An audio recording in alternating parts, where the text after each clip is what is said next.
জুবিন গাৰ্গৰ তুলনীয়া যি কাজলী আজি ফেকুৰি মিডিয়াৰ সন্মুখত কান্দিছে। হয়, জুবিন গাৰ্গৰ নিজৰ তুলনীয়া ছোৱালী কাজলীক এতিয়া একাংশ মানুহে কন্দুৱাইছে আৰু কাজলীয়ে ফেকুৰি কেমেৰাৰ সন্মুখত উচুপি কি কৈছে আপোনালোকক এই ভিডিঅ'টোত মই সেই বিশেষ ভিডিঅ' ক্লিপটো লগাই দিম। আপোনালোকে শুনিলে আচৰিত হ'ব আৰু যিসকলে জুবিন গাৰ্গক প্ৰকৃততে ভাল পায় সেই ব্যক্তিসকলে কিন্তু কষ্ট পাব কাজলীৰ সেই কথাখিনি শুনিলে। আপুনি হয়তো চকু পানী টুকিবলগীয়াও হ'ব পাৰে কাজলীৰ বিষয়ে যেতিয়া আপুনি জানিব। কাজলীয়ে যেতিয়া এতিয়া মই যিটো ভিডিঅ' ক্লিপ লগাই দিম, এই ভিডিঅ' ক্লিপটো আপুনি যদি শুনে কথাখিনি আৰু চাই, তেনেহলে আপুনি যদি জুবিন গাৰ্গক প্ৰকৃততে নিস্বাৰ্থভাৱে ভাল পায় এই মহান শিল্পীজনক, আপুনিও উচুপি উঠিব আমাৰ অনুভৱ। গতিকে এই ভিডিঅ'টো আপুনি শেষলৈকে চাওক। কাজলীয়ে মিডিয়াৰ সন্মুখত আহি ফেকুৰিছে, উচুপি কান্দিছে। কিয় কান্দিছে এই গোটেই কথাখিনি আপুনি জনাৰ আগত কেইটামান কথা আপুনি স্পষ্ট ৰূপত গম পাই ল'ব লাগিব। হয়তো কোনোবাই এই কথাকেইটা গম পায় আৰু কোনোবাই হয়তো নাপায়।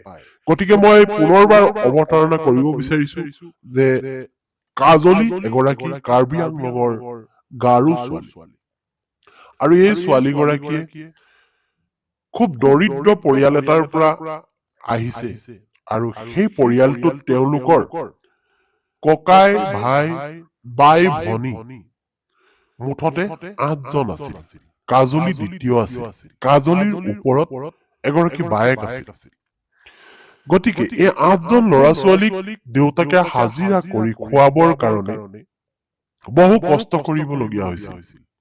আৰু গতিকে এই কাজলীয়ে তেতিয়াই মন বান্ধিছিল যে দেউতাকক সহায় কৰিব ঘৰখন চলাৰ ক্ষেত্ৰত। আৰু তেনেকৈয়ে এদিন গুৱাহাটীলৈ তাই গুচি আহিছিল কোনোবা মানুহৰ লগত। আৰু সেই মানুহজনে প্ৰতিশ্ৰুতি দিছিল যে মাত্ৰ এমাহ এঘৰ মানুহত থাকিব লাগে আৰু তাৰ পিছত ঘৰলৈ পুনৰ তাইক লৈ যোৱা হ'ব। কিন্তু কাজলীয়ে এমাহটো থাকিলেই, এমাহ এদিন, এমাহ দুদিন, এমাহ 3 দিন কৰি এনেকৈ 9টা মাহ পাৰ কৰিলে সেই বিশেষ মানুহঘৰত। আৰু তাই কাতৰেৰে অনুৰোধ কৰিছিল যে মোক ঘৰলৈ আপোনালোকে পঠাওক। কাৰণ কাজলী তেতিয়া শিশু অৱস্থাতে আছিল বুলি ক'ব পাৰি। তেতিয়া বয়স 12ৰ পৰা 14 বছৰ। কিন্তু সেই মানুহঘৰে কাজলীৰ কোনো কথাই নুশুনিলে। আৰু কাজলীৰ কথা নুশুনি ইদিনৰ পিছত সিদিনা মিছা কথা মাতি গল যে তোক অহা সপ্তাহত ঘৰত থবলৈ যাম, নেক্সট মাহত ঘৰত থবলৈ যাম, এনেকৈ। আৰু ঠিক তেনে সময়তে ৰাতি 2টা বজাত এদিন কাজলী পলাইছিল আৰু পলোৱাৰ পিছত জুবিন গাৰ্গক কেনেকৈ পাইছিল সেই কথাখিনি মই নকলেও আপোনালোকে গম পাইছে কাজলীৰ মুখেৰে আগৰ ভিডিঅ'বোৰত। আৰু কাজলীয়ে স্পষ্ট ৰূপত কৈছে যে দেউতাই মোক এনেকুৱা এটা জীৱন দি গল, অৰ্থাৎ পাপাই মোক এনেকুৱা এটা জীৱন দি গল যিটো জীৱন হয়তো মই নাপালো হয়।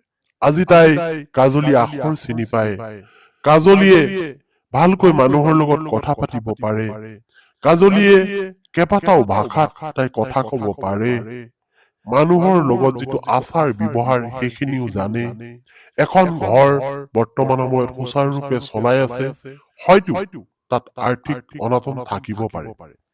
এইখিনি কথা হৈ যোৱাৰ পিছত কাজলীয়ে যেতিয়া দেউতাকক হেৰুৱালে, চাওক কাজলীয়ে কেনেকৈ কান্দিছে, আপোনাৰ চকু পানী ওলাব মুখখন চালে। যেতিয়া দেউতাকক হেৰুৱালে, যেতিয়া পাপা বুলি যাক কয় এই কাজলীয়ে জুবিন গাৰ্গক, এই পাপাক যেতিয়া ছিংগাপুৰলৈ গল আৰু ছিংগাপুৰৰ পৰা ঘূৰি আহি কাজলীক কিছু কথা দি থৈছিল যিখিনি সম্পূৰ্ণ নহল। আৰু এই কাজলীয়ে আশা কৰিছিল দেউতাক ছিংগাপুৰৰ পৰা সুস্থ ৰূপত ঘূৰি আহিব। কিন্তু কাজলীৰ সেই দেউতাক আহিল এটা পাৰ্থিৱ দেহ হৈ। কাজলিক পুনৰবাৰ সাৱটি ল'বলৈ দেউতাক নাই এই সংসাৰত কাজলিয়ে বহু কথা এনেকুৱাবোৰ কৈছে যিটো ভিডিঅ' ক্লিপ মই এতিয়া লগাই দিম আপোনালোকে শুনিবলৈ পাব আৰু শুনিলে আচৰিত হৈ যাব এই কথাবোৰ কিয় কাজলিয়ে ক'ব লগা হৈছে কিয় কান্দিব লগা হৈছে মিডিয়াৰ সন্মুখত আহি ফেকুৰি আৰু কাজলিয়ে যেতিয়া দেউতাকক হেৰুৱালে দেউতাক হেৰুৱাৰ 3 মাহ দিন পাৰ হৈ যোৱাৰ পাছত মিডিয়াৰ সন্মুখলৈ আহিল আৰু মিডিয়াৰ সন্মুখত আহি ক'লে যে দেউতাক মই হেৰুৱাইছো আৰু দেউতাই মোৰ কাৰণে কি কৰি গৈছে এনেকৈ কৈ কাজলিয়ে গোটেই ঘটনাখিনি খুব সুন্দৰকৈ অসমৰ ৰাইজক ব্যক্ত কৰিলে আৰু কাজলি গাৰো ছোৱালীৰ কাৰণে তাইৰ অসমীয়া বৰ স্পষ্ট নহলেও কিন্তু অসমৰ ৰাইজে তাইৰ সেই মাতষাৰতেই তাইৰ সেই কথা কোৱা শৈলীতেই ৰাইজে অত্যন্ত মৰম দিছে এই কাজলি খুব বেছিকৈ ভাল পাইছে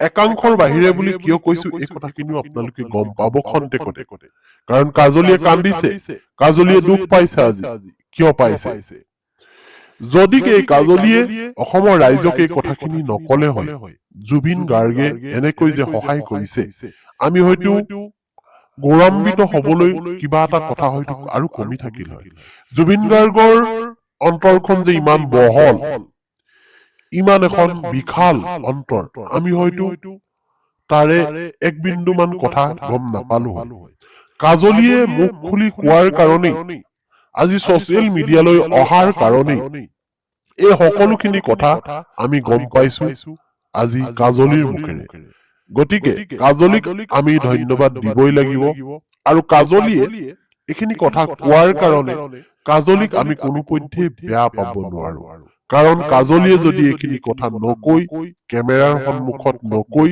লুকাই থাকিলে হয় তেনেহলে কাজলি হৈ পৰিল হলে আমাৰ বাবে সেলফিশ এজনী ছোৱালী কিন্তু কাজলি সেয়া হ'ব নোৱাৰো বুলি কৈছে তাই বহু এনেকুৱা ধৰণৰ বাইটত সাক্ষাৎকাৰত যে দেউতাই কৰি যোৱা সেই কামখিনিক মই যদি লুকুৱাই ৰাখো তেনেহলে মই নাইনচাফি কৰা হ'ব এনেকেও কাজলিয়ে আমি কোৱা শুনিছো গতিকে এতিয়া অসমৰ একাংশ ৰাইজে এই কাজলিক বেয়া পাইছে এই কাজলিয়ে ছচিয়েল মিডিয়াত উপলব্ধ হৈছে আৰু উপলব্ধ হোৱাৰ পিছৰ পৰা একাংশই তেওঁলোকে নিজৰ স্বাৰ্থ আদায় কৰিবৰ কাৰণে ভিউজৰ কাৰণে আহি কাজলিৰ বদনাম ৰটিছে কাজলিক কৈছে দেউতা বুলি নামাতিবি পাপা বুলি নকবি তোৰ অধিকাৰ নাই আজি এই কথাবোৰৰ কাৰণে কাজলিয়ে ফেকুৰি কান্দিছে যি জুবিন গাৰ্গে অধিকাৰ দি গৈছে এই কাজলিক পাপা বুলি মাতিবলৈ গৰিমাক মা বুলি মাতিবলৈ তেনেহলে সেই